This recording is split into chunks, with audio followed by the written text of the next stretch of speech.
It's a great pleasure to welcome Hadley Freeman back to CCSS. Welcome back. Thank you. Hadley has only got an hour, so we'll kind of rattle along, I think. You may not know anything about Hadley. You may know a little bit about Hadley. Most of us know she has a regular column called Ask Hadley. So today we get to ask Hadley. I was just telling Hadley that we had a communication some time ago, not long after she'd left CCSS, where she said in a letter that at one point she'd had a dream about being a teacher at CCSS. So whether this is close to the dream or the nightmare, I don't know. But I thought if I could just maybe kick off with a couple of questions, just to give you a chance to maybe tell us about what you've done since you were an A-level student at CCSS. And then if you people would like to ask questions, that would be great, because she's had enough talking to me already. She wants to talk to you. So Hadley, here we are back at CCSS. Exactly how did you get from being here in '95? Yeah, 95. Round to where we are now? Well, let's see. So I came here in 95, which is probably when some of you were just born. I'd been out of school for 3 years, because I was ill. So I did my GCSEs in a... Hi. Come in. I did my GCSEs in 2 months over the summer at a crammer in London, and I wanted to do my A-levels in a year at a boarding school. And so my mom brought me up to CCSS, and I had an interview with Charlie, and I just immediately knew this was the right place to come. And I loved it here. I mean, I'm really not just saying that just because Rona and Charlie are here. I really loved it here. And I managed to do my A-levels in a year. When I arrived, I was really kind of like on the floor. I didn't know what I was doing. I'd been out of school for so long. I didn't really have any academic ambitions. I couldn't even imagine going to university. And by the time I left, I had my first choice university place secured, and everything was great. So I went off to university. And when I was there, I did a bit of student journalism, just out of random curiosity. To be honest, actually, Charlie used to take me to the cinema here, a bunch of students to go see the art cinema, sort of once a month or something like that, and I started really loving movies. So when I went to university, I started reviewing films for the student paper. And again, I'm not just saying this, but nothing I learned at university has stuck in my mind, as well as stuff I learned from Charlie and my teachers here at CCSS, which is one of those funny things. And after university, well, while I was at university, I did work experience at newspapers in London in my vacations. But while I was at university, my mum found a competition for women journalists in the Daily Telegraph. And it said, any women who write who are under 30, please enter an article. And my mother, who Charlie knows, because he has corresponded with her, in her typical kind of Jewish mother way, entered an article I'd written in my student paper to the Daily Telegraph, and I didn't know about any of this. And then when I came out of my finals at university, I had a call from my mother saying, "You've won, you've won!" And I was like, "I know, I've just taken my finals, yay for me." She's like, "No, you've won this competition, it's amazing!" I had no idea what she was talking about. I often have no idea what she's talking about when she's talking to me on the phone, so I just kind of ignored it. And then the next day, The Guardian called up and said, "You've won this competition, we'd like you to start writing for us." At that point, I realized that my mother's Jewish Budinsky ways were perhaps a little bit more helpful than I'd expected. So I started writing freelance for The Guardian. I then took a year out after university and lived in Italy for a while with Erica, who I lived next door to at CCSS. And we'd always stayed in touch. So we lived in Italy and then Paris for 6 months. And came back, and The Guardian offered me a staff job as a fashion assistant at the paper. Because while I was in Paris, I'd happened to write a few fashion pieces for them. Because when you're in Paris, that's basically all there is to write about, except politics, which I didn't want to get into at that point, and fashion. So it seemed like a perfect thing. So I started writing fashion for The Guardian. I had no idea about fashion, as you can tell from me looking at me right now, sweaters and jeans.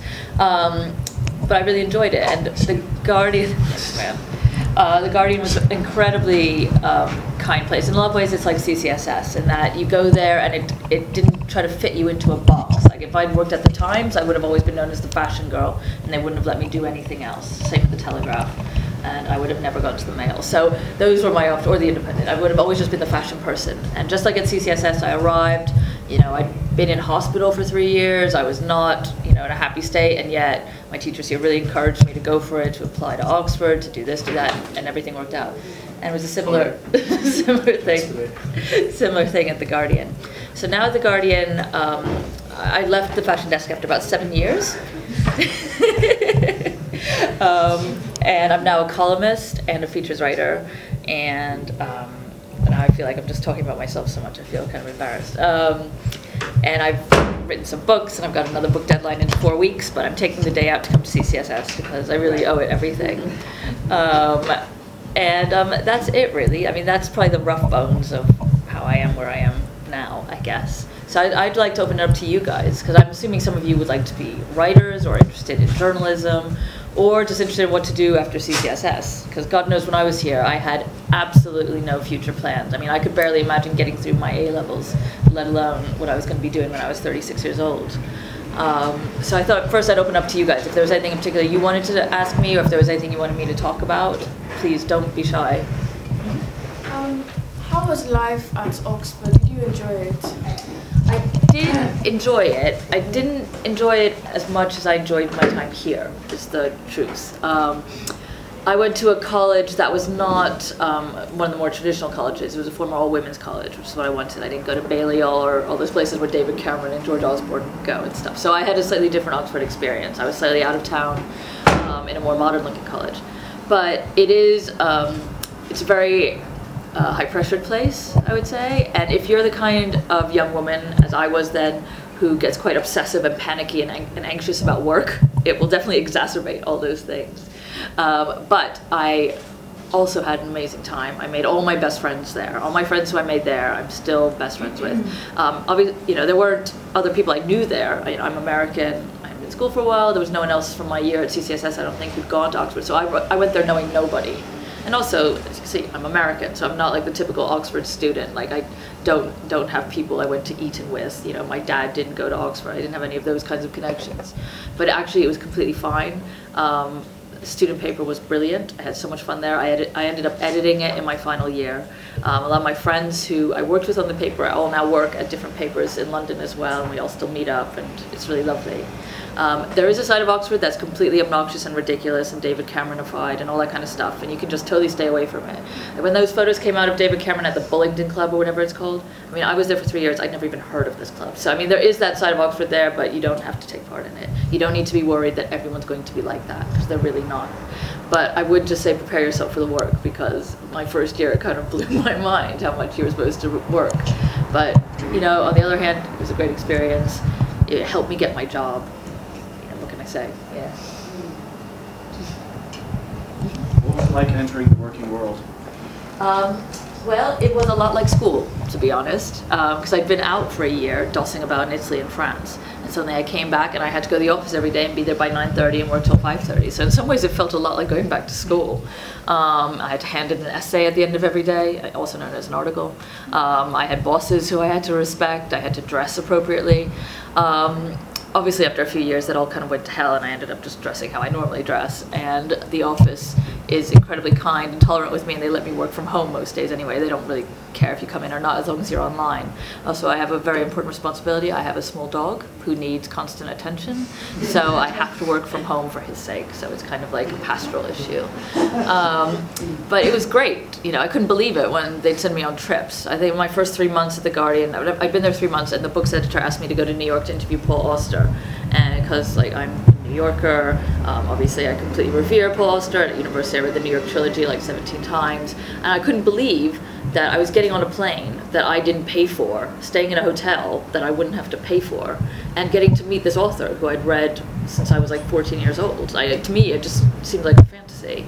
Obviously, there are completely hellish moments about work, usually involving snarky readers writing in telling you that you got something wrong, that you got a grammatical mistake in your article, blah, blah, blah. And there was a lot of stuff that I didn't like doing at the beginning. When you start out in your job, you don't have power, you don't have choice to say, no, I don't want to write an article about seat belts. You don't have that option. I've been there now 15 years, unbelievably.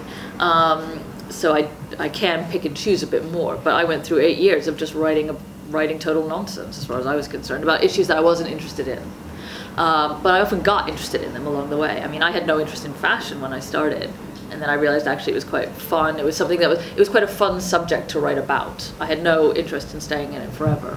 But writing about Paris Fashion Week, I mean, it's a surreal event. It's quite a fun subject to write about without wanting to take it too seriously.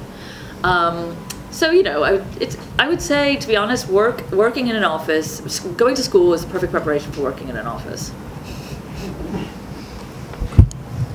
Do you feel sort of set after working in The Guardian you can get any job now? Because it's kind of like big time. Not really. I mean, when I started at The Guardian, they were hiring a young person every year on G2. We haven't hired anybody since 2008. Oh. So I mean, there's been like a massive crash. There haven't been any staff jobs handed out since 2008. So people who, I mean, in journalism, people work, they're either on staff, which means you get paid an annual salary and you're just there, or you're on contract where you have to write a certain amount of articles a year and you get paid per those articles, or you're totally freelance, which is like you're just kind of constantly pitching ideas and living kind of day to day. That's the most stressful way to do it, and that is, to be honest, like that's how most people start now in journalism. I mean, that's how most people started in journalism anyway. But when I started in 2001, I guess, you know, I got a staff job straight away, whereas I can't even imagine that happening now. And honestly, I don't know if I would have had the stamina to go through 6 years of freelancing or whatever to get then a contract to then hopefully eventually get a staff job. Because freelancing is really, really hard. That's like cold emailing people every morning saying, I have this idea, can I write this thing?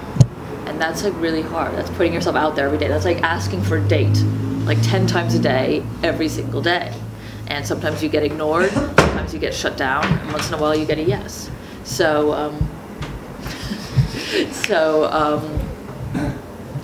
anyway, so it's hard, but on the other hand, it's a really fun job being a journalist. I'm not going to not trying to put all of you off it, but it is a lot different than when I started.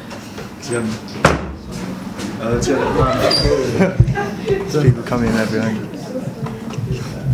Write books, but to be honest, I always thought I'd write books. Like if Charlie had asked me here what I wanted to do, I don't know what I'd have said, but I might have said like write novels or something. But I've realized that that's actually a really lonely, hard thing to do, to sit at home all day on your own, just writing. And I quite like going and having the aspect of journalism where you get to interact with other people. So I don't really think I want to do anything else, to be honest. I never really had any ambition at all, which sounds terrible. Like, it never occurred to me that I'd be writing for The Guardian. It never occurred to me that I'd be a columnist. It was just luck. It was a really lucky thing, and it was by luck that I really, really enjoy it. And I honestly can't imagine that I'm the least bit equipped to do anything else. So, having said that, he says interrupting, you have written how many books so far? Well, 2.5. I would say 2.5. 2.5. Yeah. Published. And the one that you're about to finish off, Oh yeah. could you maybe describe that a little? Sure. So I am, well, I think it's Charlie, I love movies. And what I really love in a very kind of deep, hard to articulate way, is 80s movies, 80s American movies. So things like The Breakfast Club, Ferris Bueller, Die Hard, Lethal Weapon, Beverly Hills Cop, all those kinds of real mainstream, trashy American movies. So I'm writing, it's good stuff, right? Princess Bride, like these are the classics I was raised on. So I had this theory that the movies that are made today by Hollywood are just so much worse than those films, you know, Back to the Future, all that kind of stuff. And I honestly didn't think this was sentimentality, so I decided to investigate it. And the reason is because Hollywood has become so much more conservative, particularly in the past 15 years, because they now make movies for the overseas market. 80% of a movie's taking will come from overseas now, whereas in the 80s it was 20%. And while on the one hand that's great, you know, yay, America's realized countries exist other than itself. Who would have ever thought that would happen? The other problem with that is that they're not making movies with good scripts. They're not making movies that have interesting human relations. They make movies with just loads of explosions. They don't make good comedies anymore. They make just kind of sight comedies, things like The Hangover, with people, you know, walking in, oh my God, there's a tiger, and oh my God, there's a baby, and da da da. You don't get the kind of more witty comedies that you used to get a long time ago because they don't make money. So the only kind of people making those movies which have starring roles for women, you don't get women anymore in starring roles, except Jennifer Lawrence kind of changed it with The Hunger Games. But you don't get people like Kathleen, you know, in the 80s you have Kathleen Turner fronting action movies. You don't get that anymore because the Chinese market, the Russian market don't want to see women in leading roles. And also women aren't seen as what they call international box office, which is someone who can open a movie around the world. You know, only people like Tom Cruise are like that. So I'm just looking at how and why Hollywood's become more conservative and what's the result of that and what actors and directors and writers in particular are doing because of that. And what they're doing is all moving to things like HBO, Netflix, Amazon Prime, and writing that kind of stuff. And which is fine, but those things aren't accessible to everybody. So people don't grow up with those. You know, you have to pay to get those things. Obviously you have to pay to go to the movies, but they are everywhere. So it's just looking at that shift. So I'm very interested in all that kind of stuff, particularly movies for teenagers, which you guys could probably tell me a lot more about. At least a quarter of the book is about films for teenagers. Because when I was growing up, I was watching Ferris Bueller, Back to the Future, Say Anything, Breakfast Club, all those John Hughes movies. And then a little bit in the 90s, 10 Things I Hate About You, Cruel Intentions, Clueless, all those kinds of films. And movies now aren't really made for teenagers. What they make now are superhero movies, and those are made for everybody. You have things like Twilight and The Hunger Games, and those are the two teen franchises now. And what's interesting about those movies, I think, looking at it from my much older, my different perspective, is that they're very violent. Whereas the teen movies when I was growing up, they had lots of sex in them.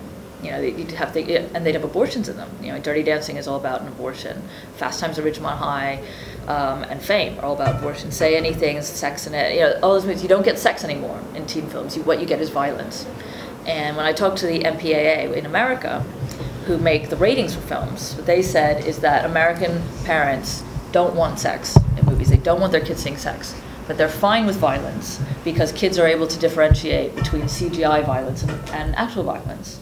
And I don't really know if that's true, but what I do think it reflects is the way America's gone since the 80s, since Reagan, which is that it's incredibly neurotic about sex. It's incredibly neurotic about reproductive rights, incredibly neurotic about the idea of women having sex. If you follow the American elections, you'll see that.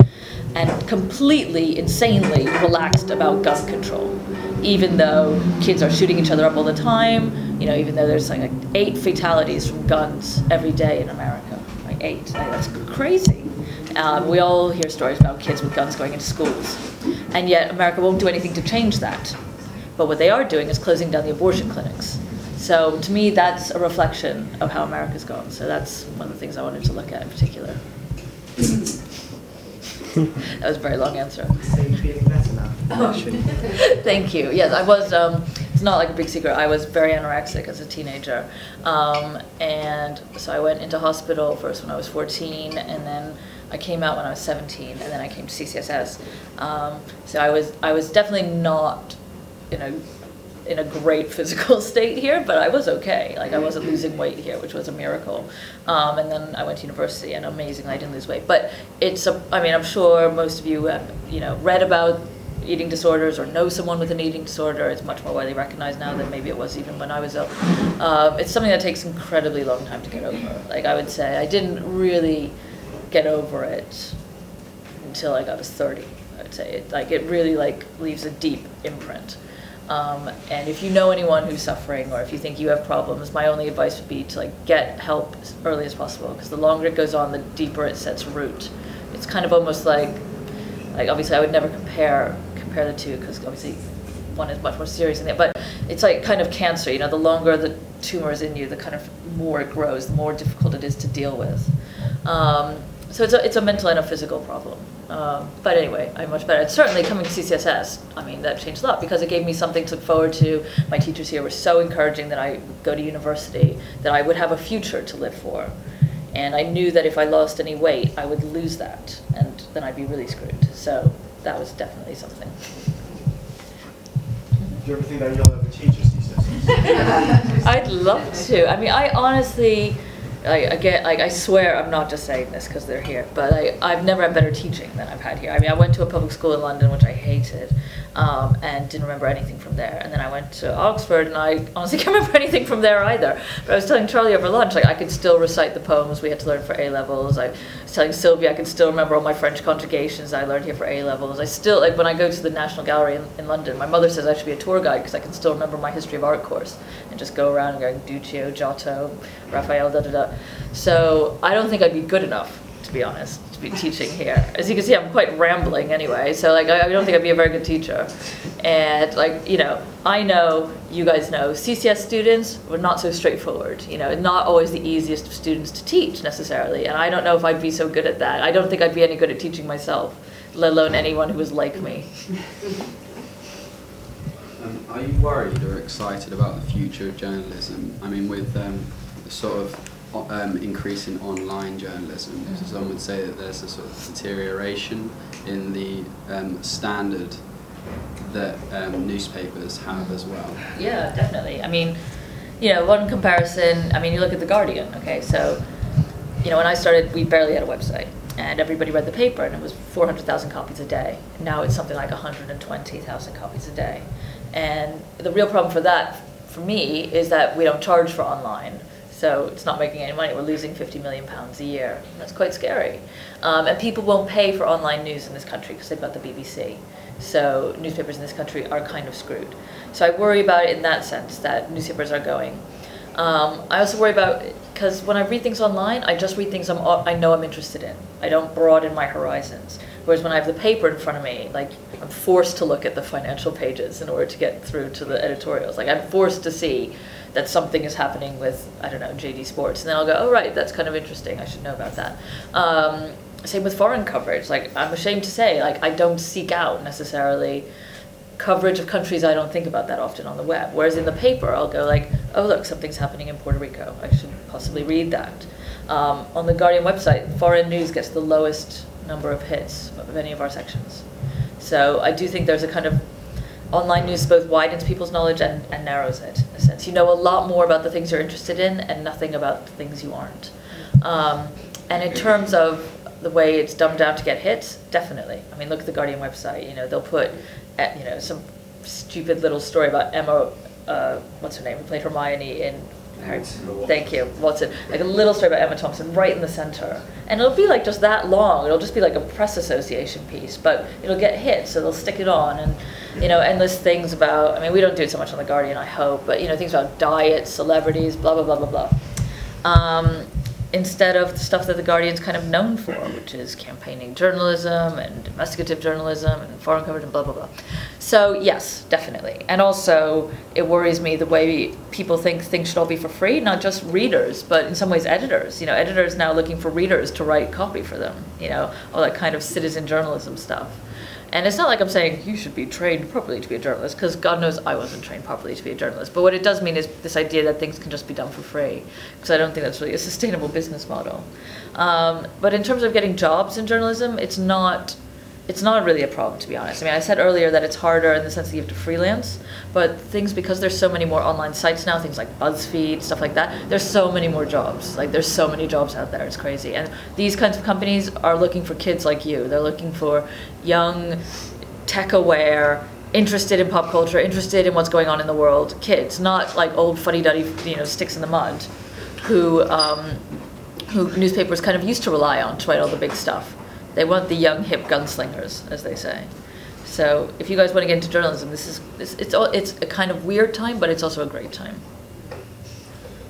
Do you find like you might sort of be moulded to push a certain perspective? Because I know there's different newspapers and they come from different angles and stuff. Mm-hmm. Do you feel sort of confined in any way? I don't. I feel like I'm kind of like The Guardian's guilty secret, because The Guardian is like this very left-wing, slightly worthier than thou paper, and I'm like an American Jew who came from the Upper East Side in New York, whose dad worked in banking, you know, who grew up in West London. Like, I'm everything The Guardian's always writing against. So I just feel like, screw them, I'll just write whatever I want.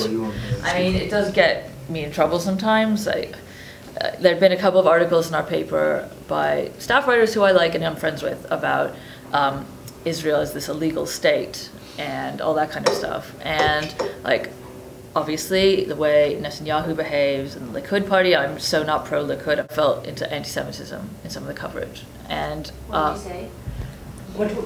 No, I wrote a piece. Oh, that's great. So saying, like, you know, I was just talking about how sick I was about people just railing about Israel and how it so quickly allies into Jews, which it really does. And I do feel there is a strand of Jewish leftism that tips into anti-Semitism without them really always thinking about it. And obviously, it's funny for me coming from America, where America is so knee-jerk pro-Israel, and it has been for so long. And that's not good either. Like, I'm not saying that's the way we should go. Like, obviously the way they treat the Palestinians is abominable and brings shame on Israel. But I also don't think you should go too far the other way and just go, Israel as a whole is terrible. It's an illegal state. All that to me is disgusting too. And so I wrote this piece, and I got so much hate mail from it, and so many hate tweets and all that, all that kind of crap. And some complete freakazoid who used to be, that is the technical name, who was the ambassador to the Kazakhstan or something, the UK ambassador to Kazakhstan or something, wrote this unbelievably hateful, anti-Semitic, libelous column about me that he then circulated to everybody in my paper. But I really don't care. I probably should be more angry about this, but just think, what? But I just think, I said my point of view. He can react to it if he wants. If he wants to show himself to be an ass, then he can do that. I really don't care. And if people want to tell me that I'm wrong, that's fine. That is totally within their rights. But if people are saying something, particularly in a paper that I work for, that my name is in, that I find profoundly disturbing, then of course I'll speak up. The Guardian, it's a really great paper in that it lets you do that. I don't know if there are that many other papers that let you do that, to criticize things that have been written in its own paper. Max, you got a question? Yeah, exactly. So you were saying there was a lot of pressure on like when you start out and everything, you might have to provide stuff for free and everything. No, I would never say that. You were saying it's a lot of pressure on you have to do freelance. Yeah, that's sort of. Yeah. Like freelance writers, and there was a lot more pressure on it all. Do you feel there's more pressure to provide more of your work, more work when you begin than probably when you began? Yeah, not now. Well, maybe. I mean, essentially, you have to freelance. So I should say freelance doesn't mean you write for free. It means you're pitching articles to lots of papers. You're not affiliated to one particular publication. You're not affiliated to Empire Magazine or GQ or The Guardian or whatever. You're going out to all of them. You shouldn't write for free. Papers will try to make you write for free. Don't do that because you were saying about internet, you can't charge for that really. Well, you can if you're online. Oh, you mean for when people read it? Advertisement, but that doesn't make as much money. But that doesn't mean that the journalist should write for free. I'm very anti that. Publications will try to make you do that because you're young and you just want your name out there and you want to be able to build a portfolio, but it's just not right.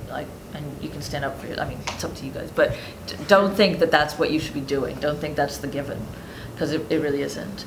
But yeah, it is hard to freelance. I've got friends who've been freelancing for a decade now, and some of them like it because it means they can do whatever they want, and they can write for whoever they want, and they can take vacation whenever they want. And they've built up relationships with editors over a period of time, so they know who to go for. But when you're starting and you're just banging on doors trying to get someone's personal email address, it's hard. And the way in, I would say, is talk to friends. See if any of your friends went to school with someone who works on a newspaper. See if anybody if your mother knows somebody who works for Town and Country or whatever. Try to find little inroads. It's not about connections, because I didn't know anybody, so I'm not saying you need to have connections or anything nonsense like that. Just try to find inroads just so you can get someone's personal email address. I mean, you can use my personal email address if you want. Just hadley.freeman@theguardian.com. And just I can tell you which editors in the paper you should be sending stuff to. Because that's what you need. It's just a way of knowing who to send stuff to. And then you get out there. But it's a good idea when you start to write as widely as possible, because you won't necessarily know what you're interested in writing in. It's not a given. I mean, I've got one friend who I was at university with who was the film critic at the student paper, and he's now the film critic for the Daily Telegraph. So he's always loved films. But I didn't really know what I was interested in. In some ways, I still don't. I'm interested in lots of things. And the paper's allowed me to write about lots of things, and I like that. I haven't wanted to specialize necessarily. But it was good that I wrote about fashion for a while, because I could see that I could do a niche thing if I wanted to, and that was fine. And then when they started letting me interview authors and directors, that was amazing. I found there was something else I was interested in. And I have a column, and I have to come up with some old nonsense every week, which is kind of a pain in the ass. But you do it, and you find subjects you're interested in, and you kind of teach yourself. It's like teaching yourself an essay every week. So I would say don't target too much necessarily. Give yourself time to experiment. You might be interested in writing about tech. There's a huge market for that. might be interested in writing about cars, might be interested in writing about TV. So many things out there you can write about. How do you kind of think the topic, though? Well, I mean, this is going to sound like a really lame response, but I just I think when like, every Friday I have to write my column. I had to write it yesterday because I knew I was coming here. And I just think, what would I want to read about? And that's it. You know, what is the subject I'm interested in right now? What is the subject that if I was meeting up with my best friend for dinner tonight, what would we be talking about? You know, would it be, I mean, to be honest, tomorrow's column is kind of a dud, so I wouldn't bother reading it. I hate writing 2 days in advance. But, you know, last week when Debo Mitford died, who is this grand old lady, she was the Duchess of Devonshire, she was one of the Mitford sisters, who was this group of it girls in the 30s and 40s. And I used to read about them all the time as a teenager, and I just thought, you know, I'd really like to read about the Mitford girls, actually. You never read about them anymore in the paper, so I read about the Mitford girls. Other times it might be, I'm trying to think of stuff I've read. Okay, like when George Clooney got engaged, and all the papers were going, sorry ladies, he's off the market, she's got him. It was just like, it was so stupid and so disgusting, as though women are all just like a bunch of mass fantasists who sit around dreaming we're gonna marry George Clooney. It was just so annoying. And this idea that he was like this prize elk that this random woman had captured was so insulting. I mean, this woman is gorgeous. She's a human rights lawyer. She's amazing. She speaks like 5 languages. She was at university with me, for God's sake, which is slightly weird. But, you know, he is lucky to have her. This constant trope in the papers that, like, women are all desperate to bag a man and men are trying to elide them every step of the way is so irritating. And so I was just reading that and I thought, you know, to be honest, like, fuck this. Like, this is stupid. And I just read about that. So it's whatever is kind of bugging me in my mind. That's it. Just think what you would want to read. Sounds easy, I know. It's not always. Do you have like a writing process, like, you know, like even writing like articles or books? You have like a sit down, have a cup of tea, and just go, or do you just kind of do it? Well, I mean, it depends on the article, obviously. So, like for an interview. I was telling Charlie I did this interview yesterday, and I've actually been transcribing it on the train. So you tape the interview, and when I'm doing the interview, I'm really bad at listening to the people. Like you should really try. You shouldn't just be thinking, okay, what's my next question? How much more time do I have? Because you want to have a conversation with them. But I find often when I listen back to the tape that you hear things you really totally missed. And so that's a good way of like revising the transcript, is you're typing it out. And then once you're there, then I do just kind of go in and write. I mean, I generally have an idea of how I want the interview to be structured. You just write like a story, basically. Last weekend I had to do a book review, so I spent all of Saturday reading the book, sort of underlining things, folding down pages. Then at the end of I finished it Saturday evening, went through it, saw all the stuff I underlined, so it was in my head, and then Sunday morning got up, wrote the book review. So that's it, really. I mean, it's a lot like writing an essay. I mean, you cannot get better preparation for being a journalist than like studying English. That's what I can tell you. You know, you get given a book and you're supposed to write about it. That's kind of what journalism is. You know, you get given a subject, you're supposed to write about it in a concise, easy form, 900 words, done. Do you write about politics? A little bit. To be honest, I don't write much about English politics. I'm more interested in American politics, which sounds terrible. But American politics is so mental, and it's so extreme. I just find it hilarious. So I moved back to New York when I was 30. And I was there for 3 years. And that was during the 2012 election, which was completely fascinating. It wasn't quite as fascinating as the 2008 election, because that had Sarah Palin thrown into the mix. But 2012 was pretty good with Mitt Romney and Paul Ryan. So I find that world really interesting, and I find it also deeply upsetting. I actually had to move at the end of it, because I just couldn't take being in that country anymore. It was just too full of crazy people. It was just driving me nuts. I mean, you know, when I hear about people, you know, in this country talking about the Tories going so right-wing and the Daily Mail so offensive and stuff, and that's all totally true. I totally agree with that. But, like, honestly, you guys have no idea how lucky you are not to have to deal with the totally batshit crazy Republican Party in America, who, you know, have closed down, I think it's 3 states now have no abortion providers whatsoever, trying to close down Planned Parenthood, which is just, you know, a reproductive rights place. It's a place where they test for cervical cancer. They're trying to close it down in case they provide abortions. I mean, it's so mental. It's so completely mental. And also all the gun stuff, and also just how unbelievably stupid the Republican Party is. But anyway, that's separate stuff. So I write a lot. I write about that because it's really fun and infuriating at the same time. Are you interested in politics? I'm not doing politics for like a subject, but I am interested in it. I care a lot. Which newspaper do you hate? Which newspaper do I hate? Yeah. It's hard. I mean, obviously, the obvious answer is, you know, of course, the Mail, because it's completely toxic and mental. But on the other hand, it's also kind of brilliant. I mean, it's amazing. It's the most successful newspaper website in the world. I mean, you kind of have to take your hat off to them. I mean, how they've done this. I mean, this is like this stupid little paper that was just aimed at kind of real stuffy Tories in the heartlands and has somehow become the biggest website in the world. It's amazing how they've done that. I mean, I would say I have a lot of problems with Murdoch papers. I think Rupert Murdoch has done incalculable damage to the American political system. It was certainly Fox News that helped push the Republican Party into being so socially conservative, and Fox News that really elevated Sarah Palin and all these other right-wing nut jobs in the Republican Party. So that's my main problem with Rupert Murdoch, even aside from the hacking and all that, which is disgusting. And as much as Murdoch papers like to say, I don't know if you guys followed all this story, but journalists from the News of the World, which was a Murdoch paper, and the Sun were caught hacking phones of celebrities and also normal people like Madeleine McCann's parents and parents of murdered children, and writing stories about them. And they've been done for this, and they've been fined, and you know, some people have gone to jail and some people haven't. And Murdoch likes to say that this was just the News of the World, which he shut down so that stuff wouldn't come out about it, or the Sun. But of course, you look at the front page of the Guardian today, and the Sunday Times was printing disgusting stuff about Madeleine McCann's parents just last summer. I mean, and that wasn't through hacking. That was just through them making it up off the top of their heads. And you know, God knows I do, like endless articles about quinoa and stuff like that, and a definite air of self-satisfaction about it. And you know, some of the columnists people hate, some of them people love.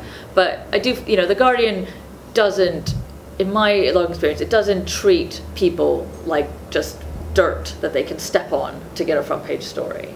And that is kind of true of the Murdoch papers, to be honest. Murdoch is a business, he's a very smart businessman.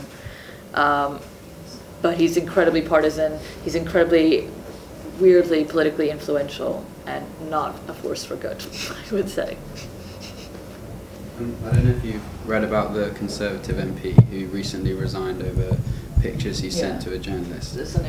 How do you feel about journalists using those sorts of tactics, and do you think it was entrapment?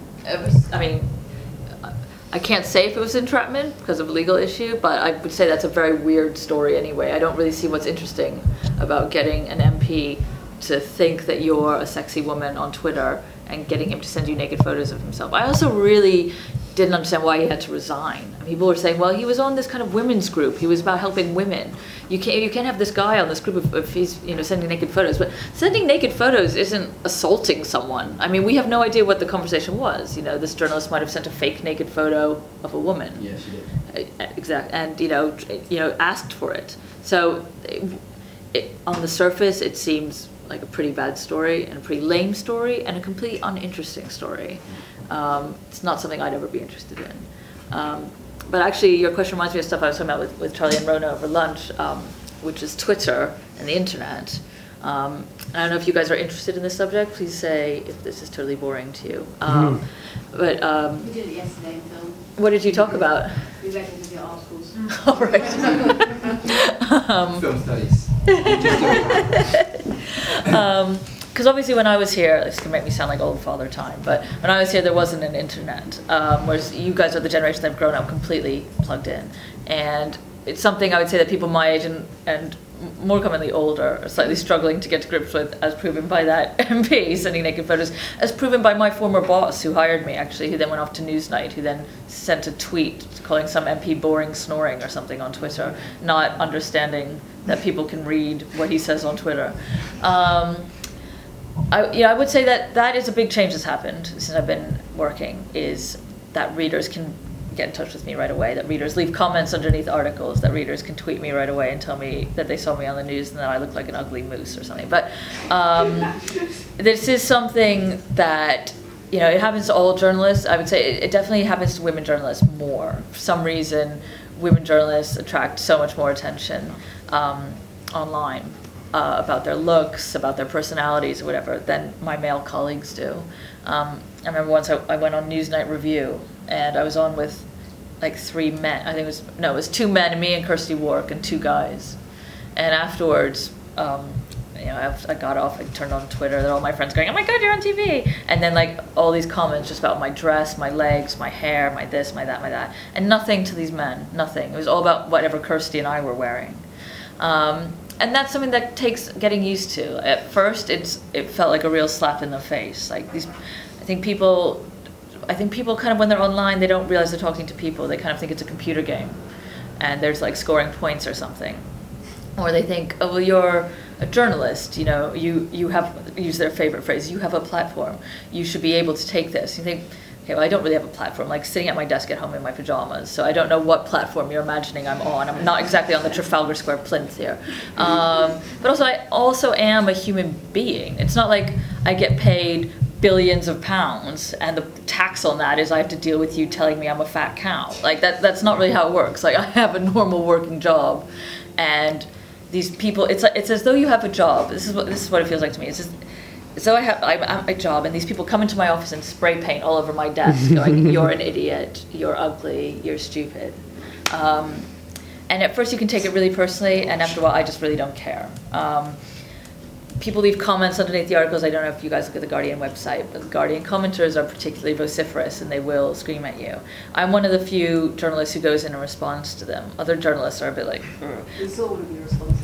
was I really mean? No, it was good. It was like someone going on about comma, and I was like... God bless Guardian readers. I do go in and yell at them, because I just feel like, you want to ruin my day, I'm going to ruin yours right back, pal. Like, you know, I grew up with quite a scrappy younger sister. I'm quite used to fighting. I've got no problem with that. I have had some of my responses deleted by the Guardian moderators, which I felt pretty proud about that day.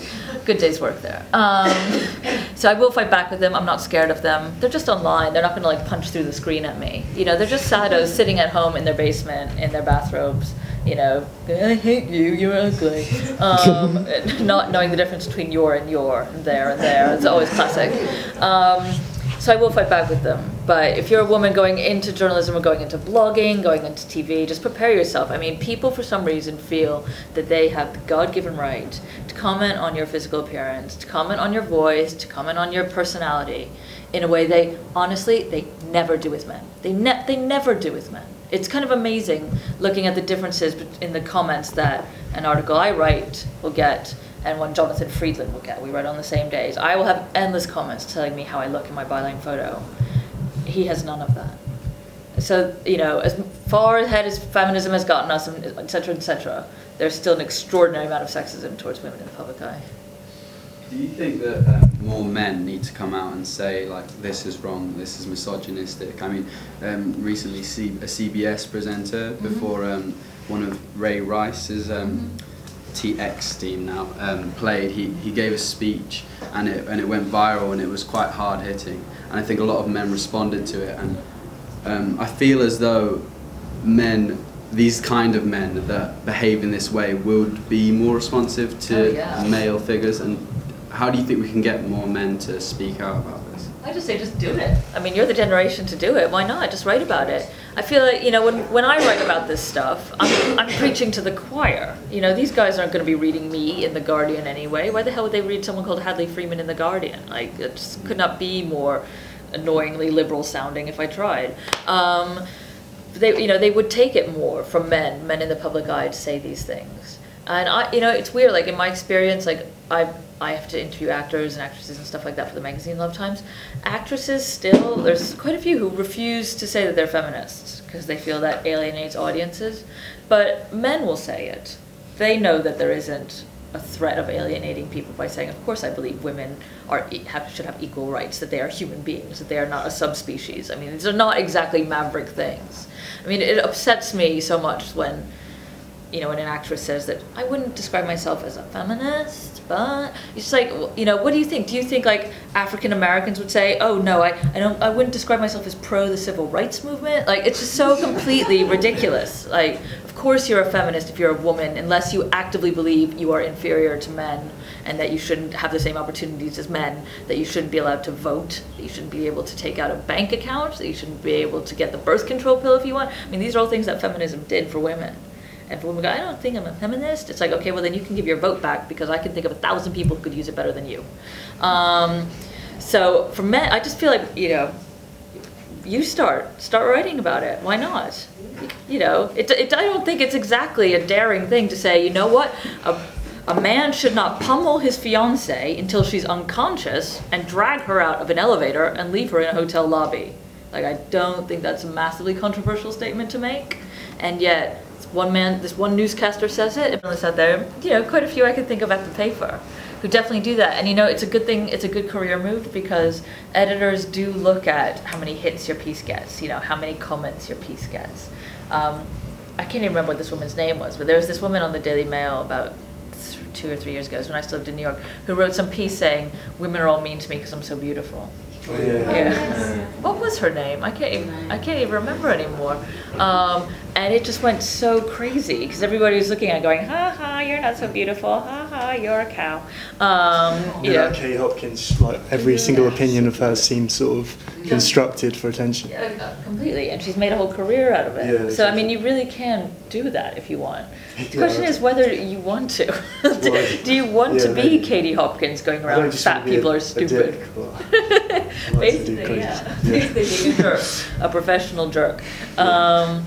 But you can also be, you know, you can also say, you know, controversial opinions not being a total jerk. I mean, I didn't really think that me saying, you know, I can separate Israel the country and Israel the government was very controversial. Turned out it was. Who knew?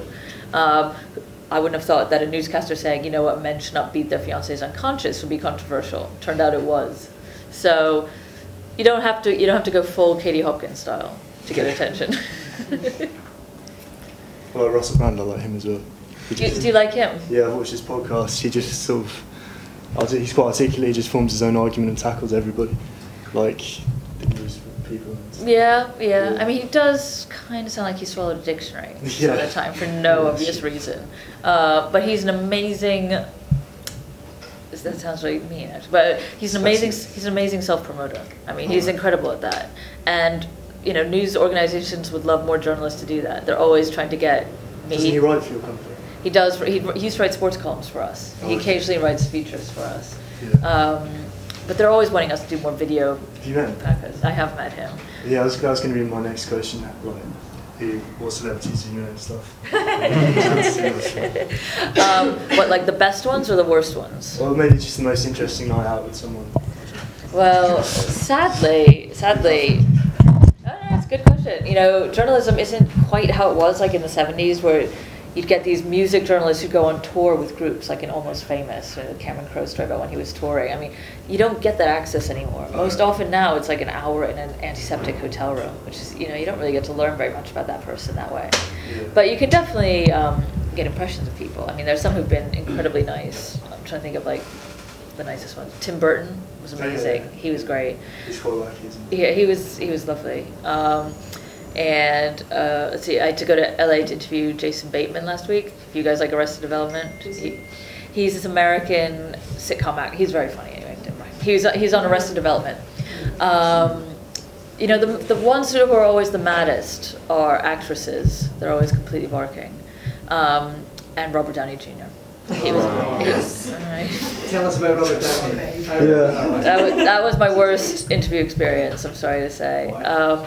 So I flew to LA. I was probably 27 at the time, and I flew to LA. I was so excited because I mean it's Robert Downey Jr. Like, you know, the man who could make even Ally McBeal good. He's so great. He's amazing.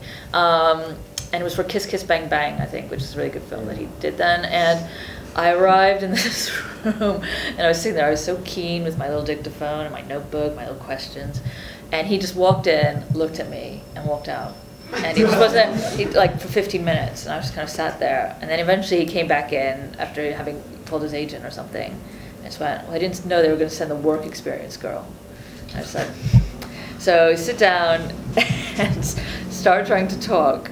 And he was talking about how hard he was, because he'd been in prison, and how he'd been taught to be like such a tough guy, and was like boasting about how hard he is, while simultaneously bossing around his bodyguard to heat up his miso soup in the microwave. It's kind of like a nice contrast. And he was talking about how he felt that he was a drug addict because it's genetic, and his father had problems with drugs. And then he started talking about his son. And I said, well, it's interesting that you say that about drug addiction being genetic. And he went, oh, yeah, totally, totally. And I said, well, do you worry about your son? He just got up and went, how fucking dare you? And walked out. And that was the interview. So that was not my finest of moments. It was really gutting because I completely adore him. And now I can't really watch him because I just think he's such a pig. And then a friend of mine directed a film that he was in, and he was even worse to him. So I feel like, okay, it's not just me. It's not just me being a crap journalist or something. Actually, he is a pig. But mostly, they're all really, really nice. The weirdest one, which I didn't even write up in the end because it was too weird, was Bill Murray. But that was like what I expected, and that kind of made me happy. He was so mental. Yeah, it's usually very nice, but to be honest, interviews, they're not my favorite part of the job. Well, what would be my favorite part of the job? I guess I'm like writing columns that I really believe in is the most fun. Interviews are they can be quite stressful, and if you don't like the person, it's quite soul-destroying to have to then spend 2 days writing up a piece about them. Normally you like them. Most people are genuinely nice, and sometimes they're actually really interesting. And I've never made friends through interviews, but some people do become friends with their interviewees, which I think is a slightly dodgy line. But it's fun. It is fun. It's undeniably a fun job. What did you speak to Bill Murray about? So I went up to him, because I was in LA. The Guardian sends me to LA every year to cover the Oscars, which sounds so much more glamorous than it is. What it is go to LA, look at your face. I'm going to like break your heart now. I'm so sorry. I go to LA and you just sit in the press room, which is behind the auditorium where all the people are. And it's just like this big schoolroom, basically, with like TV monitors up everywhere, so you can see what's going on. And then the winners, everybody has a little wooden paddle with a number on it. It's like going to an auction. And when the winners are announced, they come up on stage, and then they come backstage to the press room, and it's all the international press there, and it's all these international journalists just kind of being hilarious, all raising their paddles and getting called on to ask questions to Brad Pitt or whoever. And the international press was so funny. They just ask. I mean, it's not like far. It's just like everybody. Once everyone's together and they're at the Oscars, they're so hyper. They're so overexcited. And I remember when Brad Pitt won for 12 Years a Slave this year because he produced it. And this woman from Australia raised her paddle. Brad, is it hard being so handsome? It's like so beyond a joke. The Oscars is so funny. But anyway, so I always go to the Vanity Fair party afterwards, which also sounds far more glamorous than it is because I am working there. So it's not like I'm there like loving it up. I'm like desperately looking around for people to get quotes from, and then I have to run back to my hotel to file it right away. And I saw Bill Murray, and there is no movie better. The best movie in the world. My favorite movie of all time is Ghostbusters. I'm so obsessed with this movie. Like, I bought an original script off eBay last year for like a ridiculous amount of money. Like, I am obsessed with this movie. And I just went up to him and I just went, Mr. Murray, I'm really sorry. Can we just talk quickly for the Guardian? And he's like, of course, come over here, come, and like beckoned me over.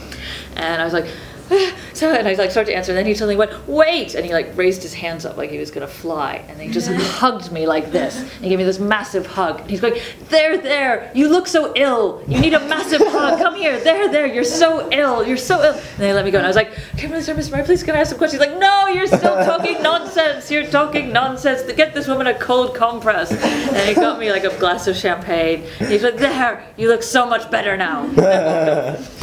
So that was my Bill Murray moment. I think that is fairly representative of what he's usually like, to be honest. Yeah. Are you a big Bill Murray fan then? Yeah. What's your favorite Murray movie? I'd probably have to say Ghostbusters as well. Finest. It's the finest. They're making a third. I heard, but I With think none of the guys. Zombieland. No, it's gonna be all women. It's gonna be four women. Look at your face. I was just trying to think about how that would work. It would be like, Tina Fey, Amy Poehler, Aubrey Plaza, Mindy Kaling. That sounds interesting. Yeah, it's gonna be the Ghostbusters about 4 women, directed by the guy who did Bridesmaids. So, yeah. So I think we've maybe got time for just one quick question, if anybody's got anything. You're going Revs tonight. Am I going where? Revolution. Was it LA? I don't think so. We had the disco above Topshop. Is that still there? I remember that. It was on 5th Avenue or something. It was called. No, I think so. I can't. I've got to go to some book festival tonight. I'm really sorry. Maya, you got a question? Is there anything in particular that's like your favourite thing to write about? Favorite thing to write about? Let me see. That's really hard. I do like writing about American politics. I really like getting my teeth into that. Feminism is always fun to write about, of course. It feels weird saying that as a separate thing, though, because I feel like everything I write is sort of feminist. And movies, yeah, of course. 80s movies, Ghostbusters in particular. Sorry, really quick, that connects with mine. Do you, is the reaction in America and England different? Like, you know, you're writing. Do you get different reaction in both countries? Yeah. Yes, probably yes. Readers in both countries think I'm a foreigner, which is always funny. So, English commenters always yell at me for being American. American readers always yell at me for being English. If you dare say anything about guns, you get a huge reaction in America, gun control. And same with abortion. Actually, you get much more of a reaction about abortion than you do here. I sort of interviewed this woman who's in this very good film that you should all go see called it's called Obvious Child, which is this indie film about an abortion, about a girl who gets pregnant and she has an abortion in it. And it sounds like a miserable film. It's genuinely like a really funny rom-com. And I wrote this interview, and it went online at midnight. So the Americans saw it first because it was 7 p.m. On the East Coast and 4 p.m. on the whatever it is, something in California. And all the first comments were just about anti-abortion, killing babies, murder, murder, murder. And then once the English people woke up, it all changed again. So you can really see how that moves. Well, look, I think that's a pretty squeezed hour. We've got a lot out of that one, I think, I hope. I'd just like to say thanks ever so much, Hadley, for giving us your time. Oh.